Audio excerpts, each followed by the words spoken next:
श्री श्याम। आज मैं आपको एक ऐसा भजन सुनाती हूँ जिसमें भगवान ने अपने भक्तों की बिगड़ी बनाता है और अपने भक्तों की नैया को संवारता है। मेरी बिगड़ी बनाने वाला, मेरी बिगड़ी बनाने वाला, ओ मेरा श्याम सावरा है, ओ मेरा श्याम सावरा है। मुझे छोड़ के गए वो मेरे वो सारे अपने, मुझे छोड़ के गए वो मेरे वो सारे अपने, मेरे वो सारे अपने।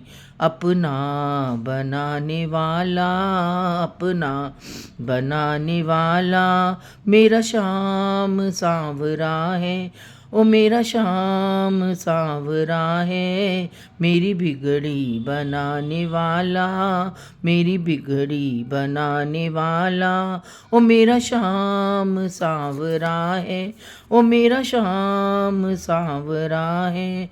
मुझे दिल से लगाने वाला, मुझे दिल लगाने वाला, मेरा श्याम सांवरा है, ओ जी मेरा श्याम सांवरा है।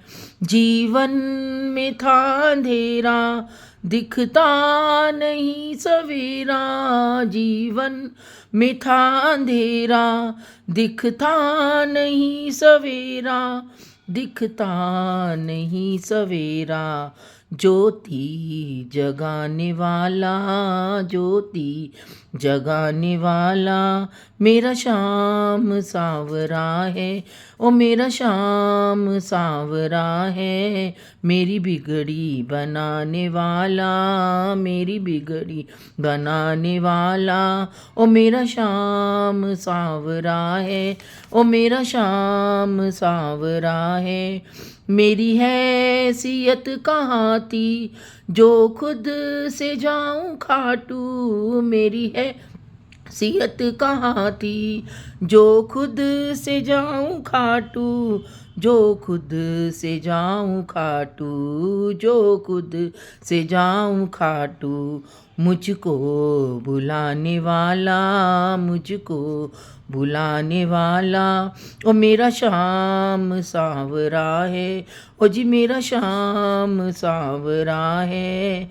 मेरी बिगड़ी बनाने वाला, मेरी बिगड़ी बनाने वाला, ओ मुझे दिल से लगाने वाला, मेरा श्याम सांवरा है, ओ मेरा श्याम सांवरा है।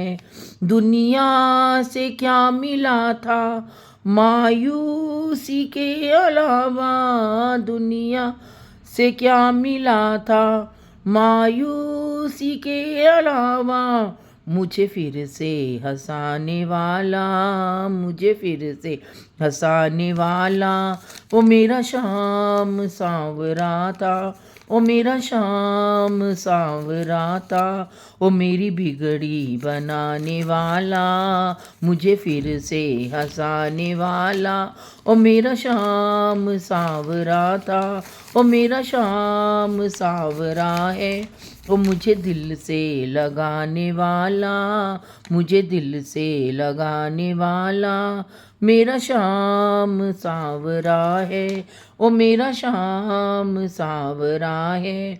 मुझे छोड़ के गए वो मेरे वो सारे अपने, मुझे छोड़ के गए वो मेरे वो सारे अपने, मेरे वो सारे अपने, मेरे वो सारे अपने। मुझे अपना बनाने वाला, मुझे अपना निवाला, ओ मेरा श्याम सांवरा है, ओ मेरा श्याम सांवरा है। मेरी बिगड़ी बनाने वाला, मेरी बिगड़ी बनाने वाला। कहते हैं ना कि जब परमात्मा भक्त की बहुत कैडी परीक्षा लेता है तो भक्त उस परीक्षा से घबराए नहीं, तो परमात्मा अपना हाथ रखता है उस भक्त के ऊपर। और ये एक चमत्कार नहीं है, ये कई भक्तों के साथ चमत्कार होते हैं।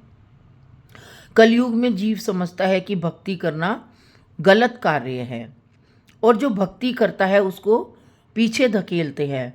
जो धर्म की बातों को सबके सामने प्रस्तुत करता है, जो धर्म के प्रति आस्था और विश्वास रखता है, सब लोग उसको गलत ठहराते हैं, अधर्मी कहलाते हैं। तो आज इस कलयुग में इतना प्रचंड रूप हो चुका है कलयुग का कि हर कोई उस प्रचंड रूप में समाता ही जा रहा है।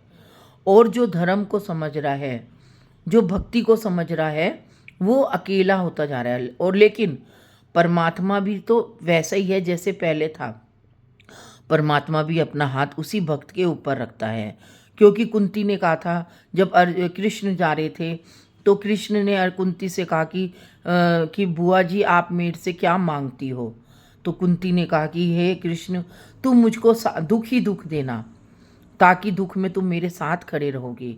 सुख दोगे तो सुख में मैं तुमको कैसे याद करूँगी, और दुख दोगे तो मेरा हर पल हर क्षण मेरा ध्यान आप में ही रहेगा। तो भक्त भी यही कहता है, भगवान तू मुझे वैभव नहीं चाहिए, मुझे यश नहीं चाहिए, मुझे कीर्ति नहीं चाहिए, मुझे सिर्फ तेरा साथ चाहिए। तू मेरे साथ है तो मैं दुनिया की हर कठिनाइयों से, हर परेशानियों से और हर विपदा से दूर होती चली जाऊंगी। कहते हैं ना कि जब हमारे ऊपर बहुत बड़ी विपदा आती है तो हमें समय पर छोड़ देना चाहिए, परमात्मा के ऊपर छोड़ देना चाहिए, भगवान के ऊपर छोड़ देना चाहिए और भगवान से कहना चाहिए कि हे भगवान, अब तू ही हमारी रक्षा कर, तू ही हमारा पालनहार है, तू ही हमारा सृजनहार है और तेरे सिवा हमारा इस दुनिया में कोई नहीं है। आज तूने मेरे को इतनी बड़ी परीक्षा दी है तो तू भी मेरा गुरु बनकर, मेरा पिता बनकर, मेरा अध्यापक बनकर तू मुझे इस परीक्षा से कब पास करता है। तो मुझको कितनी कठिन परीक्षाएं होती हैं, डॉक्टर की, इंजीनियर की, सीए की, तो वो लोग भी तो पढ़ लिख कर आगे बनते हैं। तो ऐसे ही भक्त होता है, परमात्मा उसकी इतनी गहरी परीक्षा लेते हैं, इतनी गहरी परीक्षा लेते हैं, तो वो तभी पास होता है उसकी भक्ति में, जब उसको परमात्मा को लगता है कि मैं इस भक्त को और कुछ सिखा सकूं, और कुछ दे सकूं। जब वो हमें दुख देगा, हमें कष्ट देगा, हमें परीक्षा देगा, हमारे पेपर लेगा, तभी तो हम उसके करीब जा पाएंगे, तभी तो हम उसको पहचान पाएंगे, अन्यथा नहीं। बिगर परीक्षा दिए हम परमात्मा को नहीं पहचान सकते, उसकी गहराई में नहीं जा सकते। क्योंकि जब हमारे ऊपर बुरा वक्त आता है, जब हमारे पास ऊपर परेशानियां आती हैं, तो हमारे अपने सब चले जाते हैं हमें छोड़कर। तो हमें हमें इसी दुख और सुख में पता चलता है कि हमारा अपना कौन है और कौन हमारा पराया है। क्योंकि जो भक्त होता है वो सब पहचान जाता है कि कौन पराया है, कौन अपना है। तो जैसे भगवान, हम छलनी लेते हैं, छलनी में आटा छानते हैं, आटा तो छन जाता है लेकिन उसके ऊपर जो रुए होते हैं, जो उसका चोकर होता है, वो रह जाता है।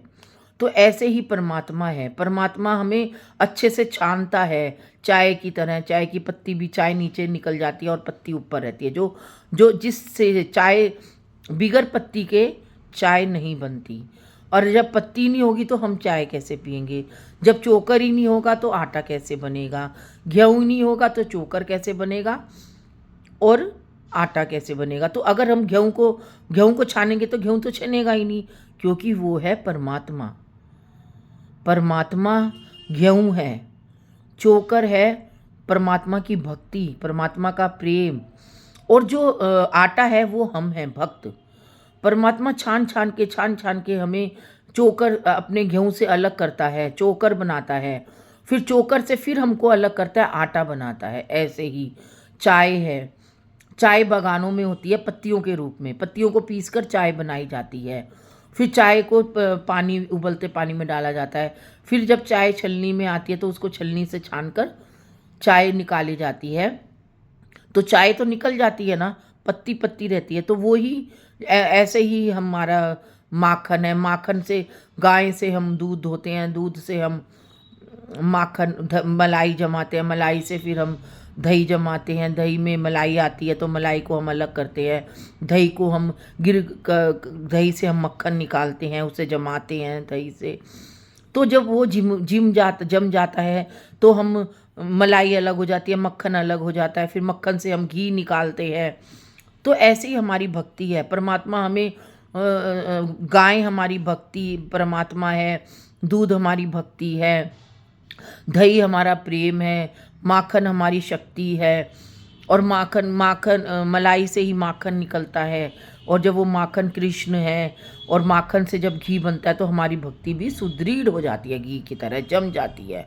जब हमारी भक्ति जम जाती है तो परमात्मा हमें स्वीकार करता है, हमें अपनाता है। ये एक एक बहुत बहुत सुंदर उदाहरण है परमात्मा की भक्ति का। इसकी तह तक हर कोई नहीं जा सकता। आज मैं आपके सामने व्यक्त करा रही हूँ तो मैं डिप्रेशन में नहीं करा रही हूँ, ना ही मैं टेंशन में हूँ। अगर कोई अनजान व्यक्ति होगा और मैं उसको ये ज्ञान दूंगी तो वो कहेगा ये तो डिप्रेशन में बोल रही है, ये तो अज्ञानी है, ये तो पागल हो गई है। लेकिन हमें पता है कि हम भागवत की कितनी गहराई में हैं, परमात्मा की कितनी गहराई में है। कल जैसे मैंने आपको बताया था कि हीरा को जोरी ही पहचान सकता है। तो हमारे जो भागवत रूपी शब्द को जो अच्छे अच्छे भागवत वक्ता होंगे वो ही पहचान पाएंगे, अन्यथा साधारण जीव नहीं। तो इसीलिए कहते हैं कि भागवत सुनाने के लिए भी अच्छा वक्ता होना चाहिए, अच्छा श्रोता होना चाहिए। वक्ता भागवत के एक एक रहस्य को समझा सके और वक्ता उस रहस्य को समझ सके। इसलिए हमें आज इस कलयुग में भागवत का ज्ञान लेना बहुत ज़्यादा ज़रूरी है अपनी ज़िंदगी को सुदृढ़ बनाने के लिए। आज के लिए इतना ही। ओम नमो नारायणा। ओम नमो नारायणा।